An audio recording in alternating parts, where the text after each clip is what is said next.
Bonjour à tous, nous poursuivons avec la 6e Mishnah et dernière Mishnah du 2e Perek de Masechet Megillah. Dans la 5e Mishnah, nous avons vu que tout ce qui doit se faire le jour, nous avons la mitzvah de le faire le jour, comme la lecture de la Megillah, nous pouvons le faire toute la journée. Dans la 6e Mishnah, nous allons voir que tout ce que l'on doit faire la nuit, nous avons toute la nuit pour le faire. Kol halayla, toute la nuit cachère et valable, l'ektirat Omer, pour couper l'offrande du Omer. Comme c'est marqué dans Masechet Menachot, le Omer, cette offrande d'orge qu'on a portée le 2e jour de Pessah au Beth Amikdash, on devait couper l'orge la veille du 16, la nuit du 16 Nissan, donc à la sortie du premier Yom Tov de Pessah. Et ça, on pouvait le faire toute la nuit. Ou de même, les kter chalavim vevarim, brûler les graisses ou les morceaux que l'on doit brûler sur le misbéach, les morceaux des korbanot, du korban tamid de l'après-midi par exemple, ça nous devons le brûler sur le misbéach la nuit, et nous avons toute la nuit pour accomplir cette mitzvah. Comme c'est marqué dans le pasuk, Yaola al-Mogda la misbéach kol halayla, les morceaux du korban brûlés toute la nuit sur le misbéach. Zéaklal, voici la règle.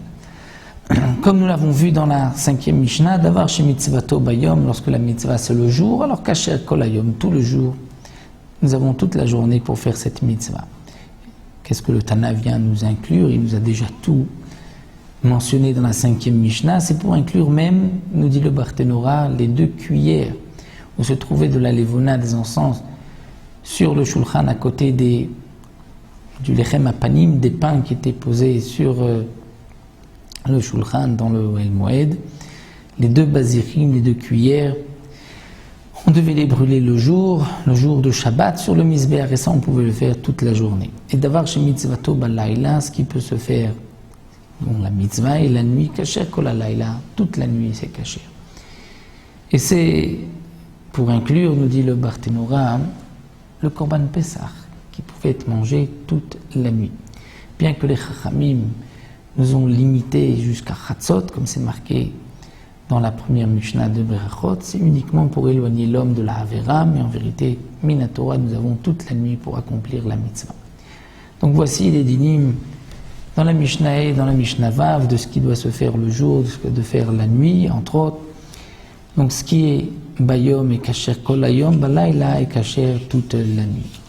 Nous, on se retrouvera dans le 3e Perek avec d'autres dinim. On quittera au début momentanément les dinim de Megillah pour reprendre des halachot de la synagogue du Beth Knesset.